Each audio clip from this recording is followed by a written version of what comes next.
জানিয়ে দিব আজকে সৌদির বিগ আপডেট। সেই সাথে আপনাদেরকে সর্বপ্রথমে জানিয়ে দিই, আল্লাহ তাআলা সবাইকে ছাড় দেন কিন্তু ছেড়ে দেন না। আল্লাহ তাআলা আমাদেরকে বিভিন্ন ধরনের পরীক্ষা দিয়ে থাকেন। আজকে গাজায় যে মর্মান্তিক যে পরিস্থিতি, হাজার হাজার মানুষের ঘর বাড়ি, থাকার জায়গা না, খাওয়া নাই। আজকে দেখুন যেভাবে গাজাকে পুড়িয়েছে যুক্তরাষ্ট্র ইসরায়েলের সহযোগিতা নিয়ে, আজকে সেভাবেই পুড়তেছে। দেখেন আমার স্ক্রিনে ভিডিওটি দেখুন, স্ক্রিনে দেখুন সেভাবে আজকে যুক্তরাষ্ট্র পুড়তেছে। যেই যুক্তরাষ্ট্র তারা ক্যালিফোর্নিয়া নিয়ে এত গর্ব করতেন, যেই ক্যালিফোর্নিয়া একসময় ছিল জঞ্জাট, আজকে সেখানে হাজার হাজার মানুষ মৃত্যুবরণ করতেছে। আল্লাহ কাউকে ছাড় দেয় না, ছেড়ে দেন কিন্তু ছাড় দেয় না। এই মতো আপনি আমার স্ক্রিনে ভিডিওটি দেখতে পাচ্ছেন। সৌদি আরবের জেদ্দায় কনস্ট্রাকশনের কাজে এক পাকিস্তানি গুরুতরভাবে অসুস্থ হয়ে যান। তখন এক ইয়েমেনি নাগরিক তিনি সৌদি মতে কল করেন, অর্থাৎ সৌদি মিনিস্ট্রি অফ হেলথে কল করার সাথে সাথে সেখানে অ্যাম্বুলেন্সের জন্য তারা কল করলে সেখানে এয়ার অ্যাম্বুলেন্স অর্থাৎ হেলিকপ্টার অ্যাম্বুলেন্সটি পাঠিয়ে দেওয়া হয়। যা দেখে ওই ইয়েমেনি সরকারের ওখানে সবাই হতবাক হয়ে যায় যে সৌদি সরকার একজন লেবারের জন্য এয়ার বাস পাঠিয়ে দিয়েছে, অর্থাৎ এয়ার হেলিকপ্টারটি পাঠিয়ে দিয়েছে।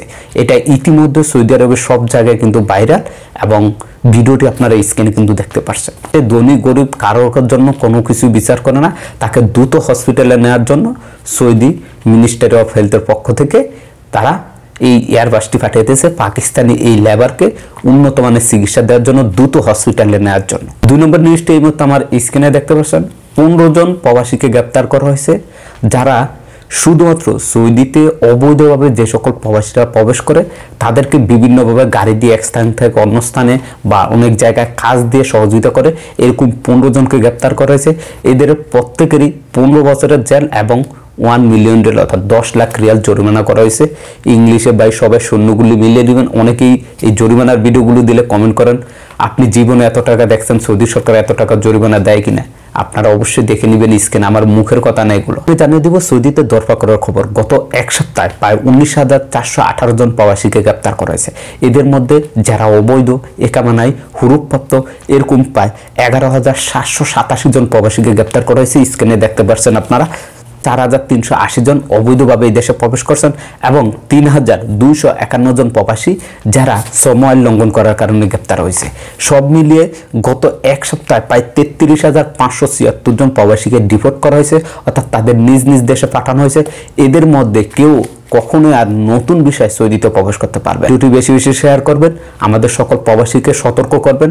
অনেক প্রবাসী আছে যারা কপাল হতে চাচ্ছেন, হুরুপ্রাপ্ত টার্মিনালপ্রাপ্ত প্রবাসী, আপনাদেরকে কিন্তু 29 জানুয়ারি পর্যন্ত সময় দিয়েছে।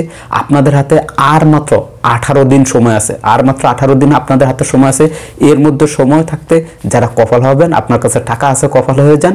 আর যারা না হতে চাচ্ছেন তারা সাবধানে থাকবেন। এই 18 দিন পরে প্রচুর পরিমাণে চেক চলবে।